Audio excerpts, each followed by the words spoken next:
আল্লাহর হক নষ্ট করলে আল্লাহ তোমারে ক্ষমা করবে। আল্লাহর হক নষ্ট করে মরলে আল্লাহ চাইলে তোমার ক্ষমা করবে। বান্দার হক নষ্ট করলে বান্দার কাছে মাপ চাওয়া না যাওয়া পর্যন্ত আল্লাহ মাফ করবে না। এটা মাথায় রেখো। এখনো সময় আছে, তওবা করে ফিরে এসো। কবর মাঝে নেতা গোতার খুঁজে পাওয়া যাবে না, পাবো যাকে তিনি হলেন শাহে মদিনা। ও ভাই পাবো যাকে তিনি হলেন শাহে মদিনা। জোরে কোন মারহাবা। কবর মাঝে মা বাবাকে, কবর মাঝে নেতা গোতার দেখা যাবে না, দেখবো যাকে তিনি হলেন শাহে মদিনা। ভাইজান দেখবো যাকে তিনি হলেন সোনার মদিনা।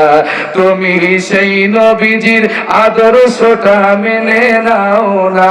মারহাবা। তুমি সেই নবীজির আদর্শ মেনে নাও না।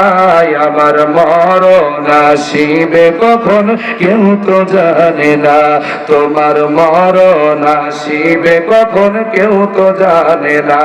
আমি মরে গেলেন, আমি মরে গেলে তোমরাই আমার ভুইলা যেও না। আমি মরে গেলে তোমরাই আমার ভুইলা যেও না। আমার মরণ আসিবে কখন কেউ তো জানে না, আমার মরণ আসিবে কখন কেউ তো জানে না। আমার সম্মানিত ভাইরা, অনেক রাত হয়ে গেছে, মোনাজাত করে দিই ভাই। আমার কানে লম্বা চওড়া সবর আছে। হ্যাঁ, একটু শুনবো। আল্লাহুম্মা আমিন। রব্বানা যালামনা আনফুসানা ওয়া ইল্লাম তাগফির লানা ওয়া তারহামনা।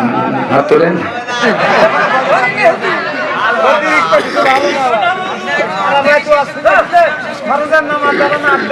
আলহামদুলিল্লাহ, আলহামদুলিল্লাহ, আলহামদুলিল্লাহ। আপনারা অনেক ভালো।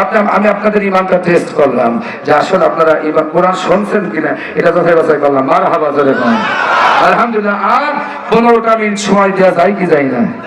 ইনশাআল্লাহ, ইনশাআল্লাহ, ইনশাআল্লাহ সারা রাত ওয়াজ করা হুজুর আমরা না। প্রিয় ভাইয়েরা আমার, কিন্তু পরিবেশ প্রতিকূলতার কারণে হয়তো আমাদের কিছু সময় বাড়িয়ে নিতে হয় আপনাদের কারণে, কমিটিদের কারণে। তো আলহামদুলিল্লাহ, আমি যে কথা বলছিলাম, আল্লাহু রাউফুম বিল ইবাদ, আল্লাহর রহমত তারাই পাবে যারা আল্লাহর রাস্তায় নিঃস্বার্থভাবে এই জীবনটা বিক্রয় করে দিবে। জোরে কোন সুবহানাল্লাহ।